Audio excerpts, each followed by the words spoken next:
हरियाणा में बीजेपी की सत्ता की हैट्रिक का सपना लगता है चकनाचूर हो गया है। वोटिंग खत्म होते ही आए एग्जिट पोल्स में कांग्रेस की आंधी का इशारा मिला है।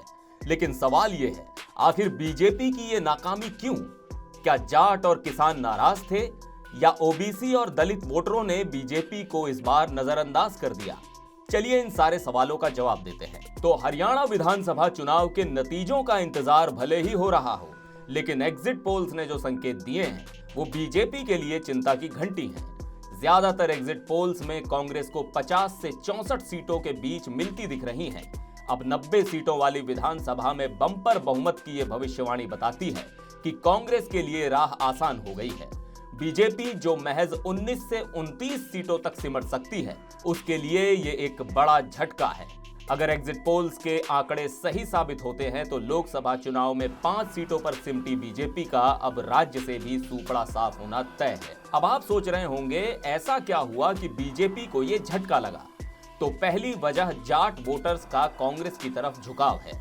हरियाणा की राजनीति में जाट वोटर्स की अहम भूमिका होती है और इस बार वे पूरी तरह से कांग्रेस के साथ खड़े नजर आ रहे हैं। ये वही डर था जो बीजेपी को पहले से सता रहा था और ये बात एग्जिट पोल्स के आंकड़ों में साफ दिख रही है। दूसरी बात जो इस चुनाव में नजर आ रही है वो ये है कि क्षेत्रीय दलों का असर कम हो गया है। इनेलो और जेजेपी जो हरियाणा की राजनीति में मजबूत थे, अब बुरी तरह से पिछड़ते दिख रहे हैं। दिग्गज देवीलाल के वंशज भी इस बार जाट वोटर्स की चौधर नहीं बचा पा रहे।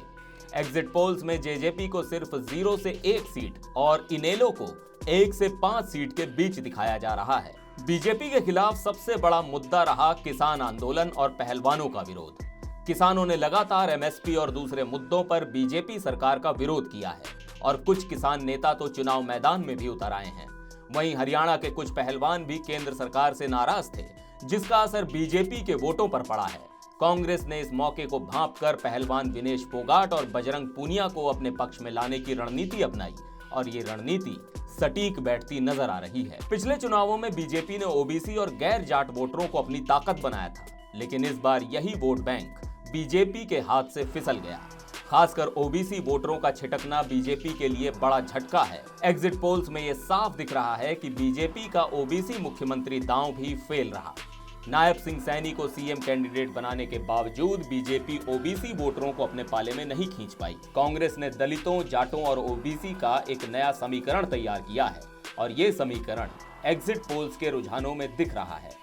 तो इन एग्जिट पोल्स से एक बात साफ है कि हरियाणा में कांग्रेस की वापसी होती दिख रही है। बीजेपी को जाटों, किसानों और ओबीसी वोटर्स की नाराजगी भारी पड़ी है। अब देखना होगा कि असली नतीजे क्या कहते हैं।